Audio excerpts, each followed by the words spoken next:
सरकार की तरफ से सितंबर तिमाही की ग्रोथ के आंकड़े जारी होने से पहले कई एजेंसियों की तरफ से ग्रोथ अनुमान आना शुरू हो गए हैं। मिंट अखबार में अर्थशास्त्रियों के हवाले से जीडीपी ग्रोथ को लेकर एक रिपोर्ट लिखी है, जिसमें सितंबर तिमाही के दौरान 6.5% ग्रोथ का अनुमान लगाया है।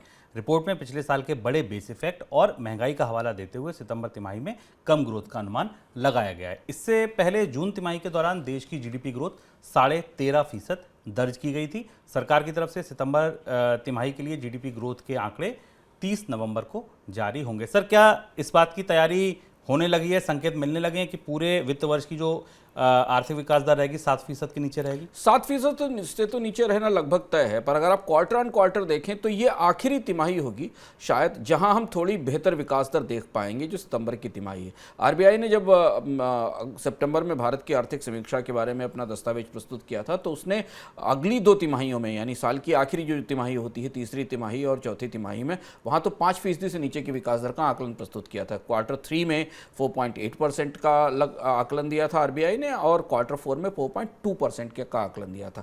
तो अगर आप इस पूरे को देखें तो ये भारत की औसत विकास दर 6% के आसपास जाकर बैठती है इस साल, और ये इस साल की सबसे बड़ी चुनौती होने वाली है। बल्कि आने वाले समय में ये आकलन थोड़े से डाउनवर्ड्स और जा सकते हैं। तो पहली चीज़ तो ये कि पहली तिमाही के दौरान के बाद दूसरी तिमाही है, जिसमें 6.5% के आसपास और उसके आसपास की विकास दर दिखेगी, और यहाँ से अगली 2 तिमाहियों में हमें विकास दर में और तेज गिरावट आएगी, ऐसा रिजर्व बैंक मान रहा है। और इसका उत्तरोत्तर असर हमें सरकार के रेवेन्यूज़ पर और बाकी चीज़ों पर दिखाई देगा।